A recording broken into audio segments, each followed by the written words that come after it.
बिस्मिल्लाहिर्रहमानिर्रहीम। अस्सलाम वालेकुम। मैं हूं अहमद गौहर। नाजरीन, वैसे तो मैं कभी लंदन नहीं गया, मैं इस वक्त रावलपिंडी में मौजूद हूँ। एक रिपोर्ट मैंने आज देखी लंदन से मुतालिक, मैंने सोचा चले मैं ज़रूर शेयर करूँगा आपके साथ। तो नाजरीन, ये रिपोर्ट है बेकर स्ट्रीट ऑफ लंदन। यहाँ पर ट्रांसपोर्ट फॉर लंदन का जो है लॉस्ट प्रॉपर्टी ऑफिस है, यानी ट्रैवलिंग करने वालों की जो अशिया गुम हो जाती हैं वो इस ऑफिस में पहुंचा दी जाती हैं। ये दुनिया का सबसे बिजी और सबसे crazy lost and found office है।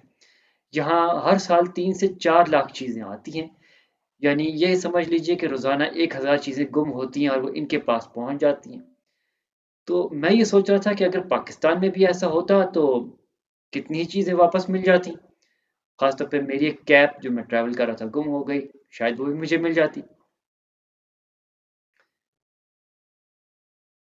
इस ऑफिस में बड़ी अजीब अजीब सी चीज़ें आती हैं, तो ऐसा लगता है जैसे शायद हम कोई फिल्म देख रहे हैं, या फिल्म से भी ज़्यादा क्रेजी लगता है।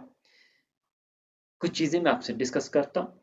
सबसे पहले तो एक मछली है, पफर फिश, बड़ी सारी मोटी सी मछली, तो देखने में बड़ी जहरीली सी लगती है। कोई इसे वहाँ पे ट्रैवलिंग के दौरान बस में भूल गया, और वो यहाँ पहुँच गई इस ऑफिस में।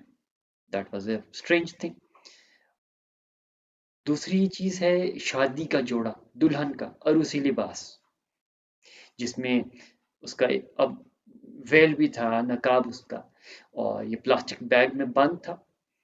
और ऐसा लगता है जैसे दुल्हन ने शायद ये सोचा कि अब ये शादी नहीं होनी, या शादी के लिए विलिंग नहीं थी वो, और वो इसको ट्रेवलिंग में वहीं छोड़ के चली गई। अब जो चीज़ मैं आपको बताने जा रहा हूँ ये वाकई बड़ी क्रेजी है। ये है एक बैग में पके हुए मेंढक, कुक्ड फ्रॉग्स। ये शायद कोई फ्रांसीसी खाना बनाने वाले थे या खाने वाले थे, वो बस में छोड़ के वो भूल के चले गए। और एक दफ़ा यहाँ पर कोई इंसानी खोपड़ी बस में मिली तो सब घबरा गए कि ये क्या है। ज़ाहिर है खोपड़ी एक ऐसी चीज़ है जो कि हम बचपन से देख रहे हैं, कार्टून्स में भी देखते हैं और मुख्तलिफ इशारों में देखते हैं। जहाँ खोपड़ी और हड्डियाँ नज़र आ रही हैं वहाँ खतरे का निशान होता है, इसलिए वो लोग भी डर गए। तो तहकीक करके पता लगा कि इस खोपड़ी का ताल्लुक मेडिकल स्टूडेंट्स के साथ है। कोई वहाँ पे भूल गया, जो स्टूडेंट्स को पढ़ाने के लिए इसका इस्तेमाल होना था, एक नमूना था ये।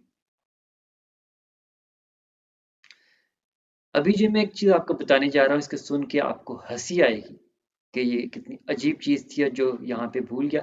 ये जो बुल्स हैं, बैल, उनसे मुतालिक है। उनकी आसाइश नस्ल के लिए जो उनके मादा तौलीद है वो एक जार में वहाँ बस में रह गए, और ये किसी डॉक्टर के लिए थे, यानी कि वेटरनरी का डॉक्टर था जिसने इसको इस्तेमाल करना था, और वो बस में भूल गया। That was a very strange thing. यहाँ मसनूई हाथ पाँव जो लिम्स हैं, आर्टिफिशियल लिम्स, वो अक्सर मिलती हैं, और दैट इज़ आल्सो स्ट्रेंज। कोई माजूर शख्स है तो वो यहाँ पे भूल गया, क्योंकि वो सिर्फ उसने कॉस्मेटिक्स के लिए उसको इस्तेमाल किया हुआ था, इस्तेमाल शायद वो नहीं करते थे, इसलिए वो बस में उसको भूल गया, अपनी आर्टिफिशियल लिम्ब को। और भी मुख्तलिफ चीज़ें यहाँ मिलती हैं, जैसे समुराई तलवार, ये 2 फुट लंबी तलवार होती है, कोई इसे बस पे भूल गया। That is also very strange कि एक तलवार का क्या काम था बस के ऊपर, जो बस में पहुंच गई वो, और अगर इतनी कीमती थी वो साथ लेके जाता, लेकिन उसको वहाँ भूल गया और वो भी इस लॉस्ट एंड फाउंड ऑफिस में पहुंच गई। अब एक चीज़ है, ये भी बड़ी स्ट्रेंज है। ये डेंचर है, यानी बत्ती सी। किसी मुसाफिर ने कोई चीज़ खाई है बस में, और खाने के बाद उसने अपना डेंचर किसी वजह से निकाल के साथ वाली सीट पे रखा, और फिर वो वहां से उठ के चला गया, लेकिन उसका डेंचर वहीं रह गया जो इस ऑफिस में पहुंच गया। अब जो एंड में मैं आपको चीज़ बताने जा रहा हूँ, ये बड़ी, इसको सुन के आप सैड होंगे, क्योंकि बात ही कुछ ऐसी है। इस चीज़ का ताल्लुक शायद हिंदू मज़हब के मानने वालों से था। हिंदू मज़हब में ये है कि जब कोई इनकी डेथ होती है किसी की, तो शमशान घाट पे उसको आग लगा दी जाती है, उसको जला दिया जाता है उनके मज़हब के मुताबिक, और उसकी एशेज़ जो है, उसकी राख, उसको वो सँभाल लेते हैं। जिस वो उनकी प्रॉपर्टी होती है, जिनके पीछे जो रह जाते हैं, और उस राख से उस फैमिली के लोगों का बड़ा एक करीबी ताल्लुक होता है फिर। लेकिन राख इस बस पे मिलती है, कोई भूल गया पैसेंजर, और वो भी इस ऑफिस में पहुंच गई। ये वाकई बहुत एक स्ट्रेंज, गमगीन सी बात है। इस ऑफिस का एक कानून है, वो ये है कि बहुत सारी चीज़ें जो खराब होने वाली होती हैं, जैसे कि इन्हें वो पके हुए मेंढक मिल गए किसी बैग में, उसको तो ये कुछ दिनों के लिए रखते हैं, शायद एक हफ्ते के लिए, उसके बाद इसको डिस्कार्ड कर देते हैं। 30 से 40% चीज़ें ऐसी होती हैं इस पास पे जो अगर गुम हो जाए तो लोगों को मिल जाती हैं। जैसे किसी का फ़ोन गुम हो गया, किसी का वॉलेट गुम हो गया, इस तरह की कुछ चीज़ें वो लोगों को मिल जाती हैं अगर वो जाके वहाँ पे पूछें। और जो सबसे ज़्यादा गुम होने वाली चीज़ें हैं, उनमें टेलीफ़ोन यानी कि मोबाइल फ़ोन्स हैं, लोगों के वॉलेट्स हैं, चाबियाँ हैं, बैग्स हैं, छतरी है। छतरी का लंदन वालों के तो बड़ा ताल्लुक है, बारिश से उनका बड़ा लव एंड हेट का रिश्ता है। और जब भी वो घर से बाहर निकलते हैं तो ये उनके लिए एक नॉर्मल रूटीन है कि बारिश होनी है और छतरी उनके पास होगी। बारिश होते ही उसको खोल लेते हैं, और अक्सर वो इसको बस में भूल जाते हैं, इसलिए छतरियाँ बहुत सारी इस ऑफिस में पहुंचती हैं। पाकिस्तान में तो जब कभी बारिश होती है तो कभी कभी होती है, और उसमें लोग पकौड़े खाना पसंद करते हैं, चाय पीना पसंद करते हैं, और मन चले लोग तो बगैर छतरी के उस बारिश को एंजॉय करना चाहते हैं। पाकिस्तान में बारिश से मुतालिक किस तरह का एक एनवायरनमेंट है। आपकी अगर कभी कोई चीज़ कहीं किसी बस पे गुम हुई हो तो ज़रूर बताइएगा कमेंट्स में। और मैं ये सोच रहा हूँ कभी मैं गया तो मैं इस ऑफिस में ज़रूर जाऊँगा। जैसे कोई एक ट्रुथ भी है और फिक्शन भी है, इसका एक बड़ा कॉम्बिनेशन है फिक्शन का इस ऑफिस के साथ। अब दूसरे हिस्से में हम बात करेंगे अपने पड़ोसी मुल्क भारत की कि वहाँ क्या हो रहा है। पड़ोसी मुल्क भारत में इस वक्त एक जलजला सा मचा हुआ है, और एप्पल कंपनी जो है उसने मोदी सरकार को सीधा ही नो कह दिया है। किस चीज़ पर? Let discuss. इस खबर में भारतीय हुकूमत ने 28 नवंबर 2025 को एक खुफिया ऑर्डर निकाला था, जिसके मुताबिक फ़ोन बनाने वाले जितने भी इदारे हैं, उनके ज़िम्मे एक चीज़ उन्होंने लगाई थी कि हर फ़ोन में संचार साथी ऐप, जो कि एक सरकारी ऐप है, वो डाली जाएगी। और वो ऐप ऐसी होगी जिसे कोई डिलीट नहीं कर सकेगा, यानी कि फ़ोन आपका होगा और कंट्रोल हुकूमत के पास होगा।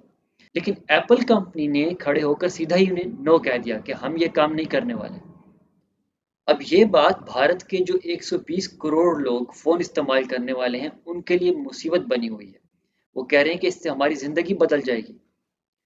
और कैसे बदल जाएगी, हम देखते हैं। और वो इस तरह बदल जाएगी कि जो लोग इस वक्त आईफोन इस्तेमाल कर रहे हैं या लेने का इरादा रखते हैं, उनके लिए तो समझें जैसे ईद हो गई। एप्पल कह रही है कि हमारे फ़ोन में कोई ज़बरदस्ती सरकारी ऐप नहीं आ सकती, क्योंकि इससे लोगों की लोकेशन वो ट्रैक की जा सकती है, मैसेज पढ़े जा सकते हैं, लोगों के कॉल लॉग्स देखे जा सकते हैं। और इससे जो भारत में सहाफ़ी लोग हैं, सहाफ़ी कारकुन हैं, अपोजिशन वाले लोग हैं, वो सब लोग व्हाट्सएप इस्तेमाल करते हैं और बेफिक्र होकर बात करते हैं। सोशल मीडिया पर तो लोग लिख रहे हैं कि अब वो जो इस्तेमाल कर रहे हैं फ़ोन सैमसंग के, उसको छोड़ के वो आईफ़ोन वो खरीदेंगे। उससे एटलीस्ट उनकी प्राइवेसी बच जाएगी। और आईफ़ोन की जो सर्चेस हैं इस वक़्त भारत से, वो गूगल पे बूम कर गई हैं, एकदम आसमान पे आ गई है उनकी ये सर्च। यानी कि वो लोग समझते हैं कि पहले जो आईफ़ोन अमीर लोग इस्तेमाल करते थे, अब आम आदमी भी चाहता है कि वो आईफ़ोन इस्तेमाल करे। उनका ख़्याल है कि कुछ पैसे तो लग जाएँगे लेकिन उनकी प्राइवेसी बच जाएगी। इस वक़्त भारत में 95% कस्टमर्स उनके सैमसंग, शाओमी, ओप्पो फ़ोन इस्तेमाल करते हैं, और उनका ख़्याल है कि इन तमाम फ़ोन्स में ये ऐप आ सकती हैं जो कि वो डिलीट नहीं कर सकते। और हुकूमत का कहना ये है कि ये ऐप चोरी की रोकथाम के लिए इंस्टॉल की जाएगी। लेकिन लोगों को लगता है कि इन ऐप्स की वजह से हुकूमत वो उनके मैसेजेस तक रसाई हासिल कर लेगी, उनकी लोकेशन को जान जाएगी, और वो सब कुछ देख सकते हैं कि वो क्या कर रहे हैं। और इसका नुकसान ये होगा कि अगर आईफोन चोरी हो जाए तो आईफोन इस्तेमाल करने वालों को कुछ मेहनत तो करनी पड़ेगी, जबकि एंड्रॉयड इस्तेमाल करने वालों का एक क्लिक में वो ब्लॉक हो जाएगा। इस तरह उनकी प्राइवेसी बच जाएगी, यानी कि आईफोन वालों की थोड़ी परेशानी बढ़ जाएगी। भारत में यही खौफ फैल रहा है इस वक्त। लोग जो सियासी ग्रुपों में आपस में बातचीत करते थे, अब वो डर रहे हैं। खवातीन डर रही हैं, वो कहती हैं कि हम तो सेफ्टी के लिए ऐप इस्तेमाल नहीं करेंगे, क्योंकि हमारी लोकेशन ट्रैक होने का खतरा है, हमारी सर्वेलेंस जो है वो की जाएगी, उसका खौफ फैल चुका है। आखिर में इस सारी बात से ये सबक मिलता है, जो हम पाकिस्तानी हैं, हम ये देख रहे हैं कि जो प्राइवेसी है वो कितनी कीमती चीज़ है। चाहे वो भारत हो या पाकिस्तान हो, सबको अपनी प्राइवेसी की फिक्र है। सब चाहते हैं कि हमारी हर कम्युनिकेशन वो प्राइवेसी में रहे, कोई उस तक रसाई हासिल ना कर सके। आप लोग क्या समझते हैं, क्या ये वाकई जासूसी होगी, इससे भारत में जासूसी करने का इरादा है, या ये सब कोई ड्रामा है? अपनी राय जो भी हो ज़रूर बताइएगा। अपना ख्याल रखिएगा। नए टॉपिक के साथ फिर हाजिर होते हैं। अल्लाह हाफिज़। पाकिस्तान जिंदाबाद।